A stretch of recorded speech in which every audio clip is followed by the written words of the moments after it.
Far out in the ocean, the water is as blue as the loveliest cornflower. It is as clear as the purest glass, but it is deeper than any anchor. Down in the deepest spot of all stands the Sea King's castle of coral.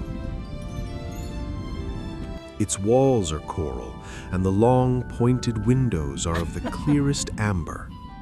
The roof is made of mussel shells that open and close with the flowing water. The Sea King lived there with his old mother and 6 beautiful daughters. The youngest was the most beautiful of them all, with skin like a rose. Her eyes were as blue as the deep sea, but she had no feet, only a tail. Her name was Saraphina, and she was a strange child, quiet and thoughtful. While sisters played with treasures, she cared only for her red flowers. She also loved a marble statue of a handsome boy that fell from a wreck. She planted a rose-colored weeping willow that grew over the stone boy.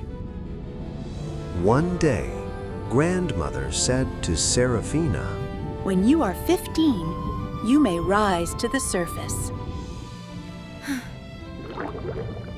I want to see the sky now. Why must I wait so long?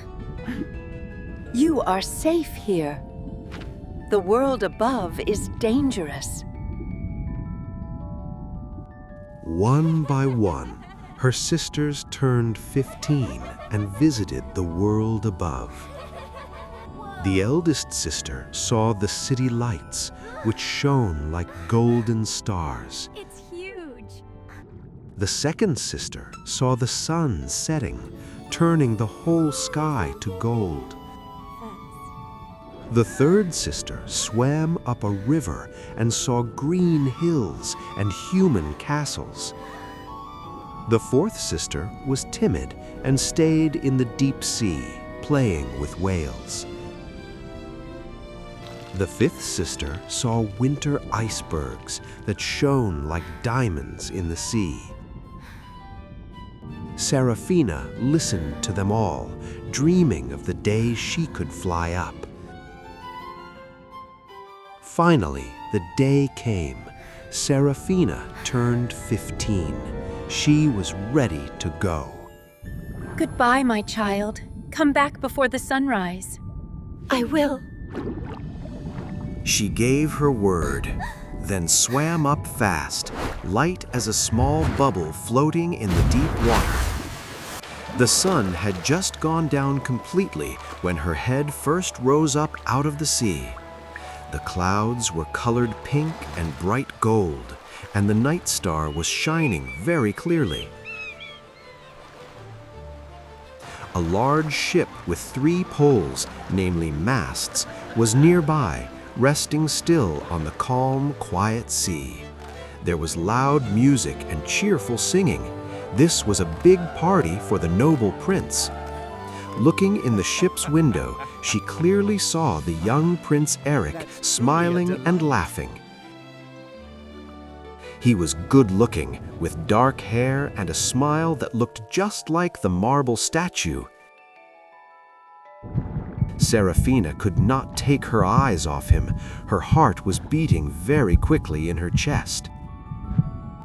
He is the one I have loved in the stone. Suddenly, the waves grew huge and high. A big storm was quickly approaching from the north. The sailors tried to lower the sails, but the wind was too mighty and strong for them. The vessel groaned and started to crack as the sea tossed it around like a small toy. Darkness covered everything, and the ship's main pole snapped like a dry stick in the wind. The vessel shattered into pieces, and the young prince was tossed into the deep ocean. He sank down deep below, the dark water closing over his head like a thick blanket. He surely would have drowned, but Saraphina saw him at once and dove to rescue. She held his head up above the water and let the sea carry them away with its motion.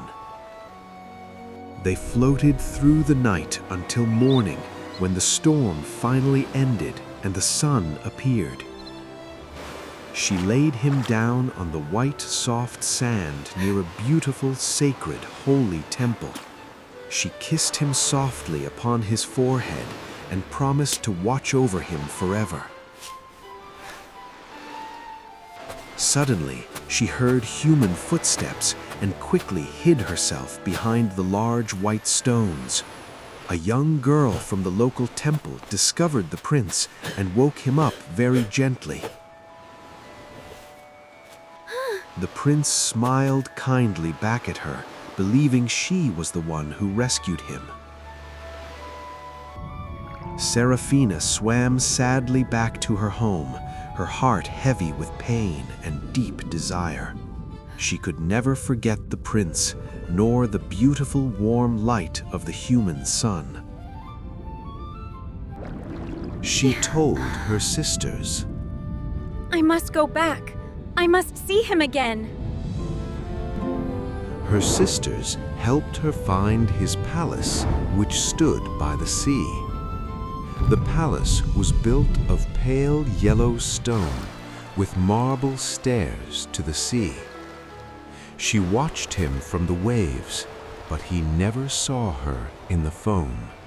She went back to her grandmother and said, I want to be part of his world. We live for 300 years, then we become foam. But humans have a soul that lives forever in the stars. How can I get a soul?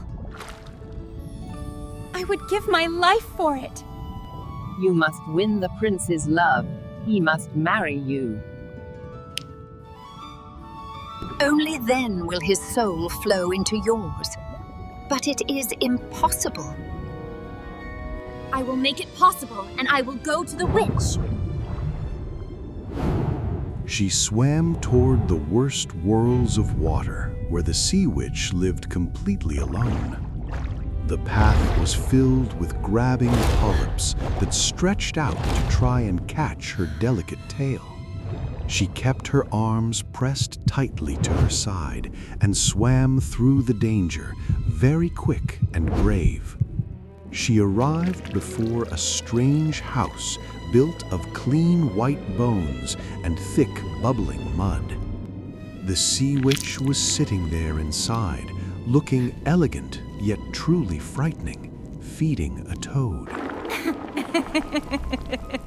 I know what you want. You want legs. You fool. I will give them to you, but you will suffer pain with every step. It will feel like walking on knives, and if the prince marries another, your heart will break. I agree. I do it for love. But you must pay me. Give me your beautiful voice. The witch took away the girl's clear voice, and Saraphina was unable to speak ever again. Saraphina quickly grabbed the special potion and swam toward the shore before the sun appeared. She drank the liquid, which burned her inside, and passed out on the cool, wet sand. When she finally woke up again, her tail was gone. She had pretty human legs. The prince discovered her lying there. "Who are you?" he asked her very kindly. She looked at him with wide blue eyes, but was completely unable to say a single word. He brought her to his large palace and gave her beautiful, smooth silk clothes to wear. She moved with the greatest grace of all, but her new human feet burned like fire. Each step felt like walking on sharp knives, but she smiled bravely for her dear prince. She danced beautifully for the prince, moving lightly like a swift bird in the air.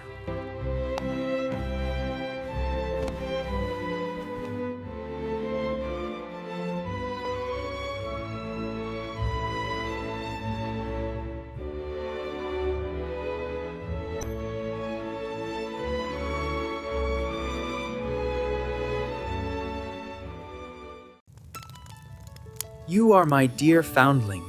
You have a kind heart. She slept on a soft, rich cushion outside his door like a loyal, silent guard. They rode horses together through the sweet-smelling woods, and she felt joyful. She climbed tall mountains right beside him, even though her feet hurt so much and bled. She cooled her throbbing, hot feet in the salt seawater late at night by herself. Her 6 loving sisters rose up and sang sadly to her from the deep, dark waves. The prince cared for her deeply, but he did not love her as his future bride. I only love the one who saved me, the girl in the temple.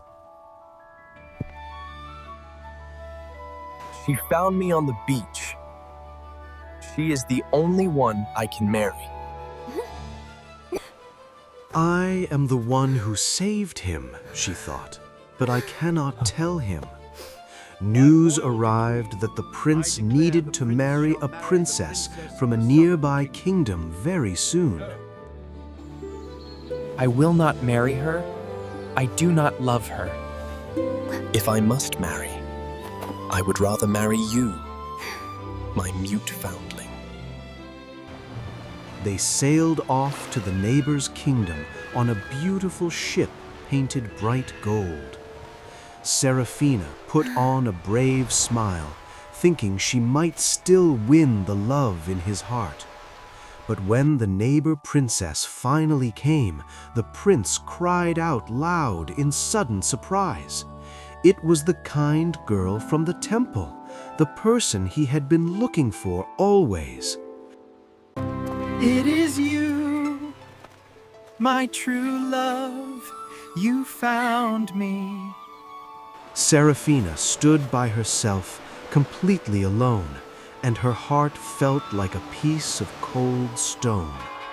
The big wedding was announced right away for that very same day upon the golden ship. Saraphina helped dress the bride in fine silk and gold, trying hard to hold back her tears. She held the back of the bride's long dress, even though her own heart was breaking in half. The prince and the princess were married, and the sun set on sad, lonely Saraphina. That night, the people celebrated on the ship with many bright lights and loud music. Saraphina kept dancing with pain in her feet and the certainty of death inside her heart. She knew for sure that this was the very last night she would see her prince alive. When the newly married couple finally slept, the ship grew very quiet and completely dark. Saraphina looked toward the early morning east, waiting for the sunlight to end her life. She waited to become white sea foam and to simply disappear from the world forever. Suddenly, her 6 sad sisters rose up from the waves, looking very pale and unhappy. Their gorgeous, long, flowing hair was gone. It was cut off very short, close to their heads. We gave our hair to the witch to save you. She gave us this knife. It is sharp and magical. You must plunge it into the prince's heart before sunrise. His warm blood touches your feet. You will be a mermaid. now, before the sun rises and you die! Saraphina took the sharp, cold knife and walked to the cabin with hands that shook. Inside, the prince was sleeping quietly in the bride's arms, looking happy and peaceful. He spoke the new bride's name softly in his dream, and a gentle smile touched his face. Saraphina looked down at the steel knife, then back at the prince she loved so dearly. She loved him far too much to ever harm him, even if it would save her own life. She ran quickly back up to the ship deck and threw the heavy knife far into the ocean. Where it dropped, the waves quickly turned red like fresh blood for just one moment. The bright sun began to come up now. Her allowed time was over. She shut her eyes. She threw herself into the wide open sea, completely ready to die for the one she loved. But she did not feel the coldness of death. Instead, she felt the warm heat of the sun. Who are you? Where am I going? We are the daughters of the air, and a mermaid has no soul, but we can earn one by doing good. By doing good deeds for humans, we win an immortal soul. You suffered for love and were kind to the prince.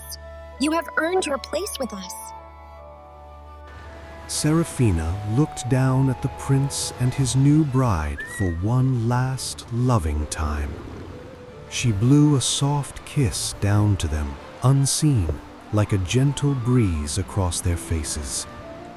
Then she turned completely toward the sun and flew up high with her brand new sisters. They flew toward the beautiful bright clouds, which were pink and gold in the early morning.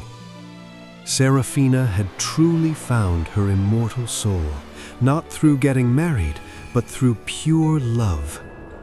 But the bright light did not take her high away. It gently floated her back down to earth. The prince ran quickly to stand by her side. "You are alive!" he yelled, happily holding her. Love has saved me. I have a soul, and I am here. Suddenly, the water separated and moved away. Her sisters rose up, their long hair returned. The Sea King saw your sacrifice. He used his magic. Grandmother came out of the sea foam, smiling with great pride and deep, true love. You have united land and sea, my child. You are blessed forevermore. They all shared a group hug on the sandy shore, the sun shining on the reunited family.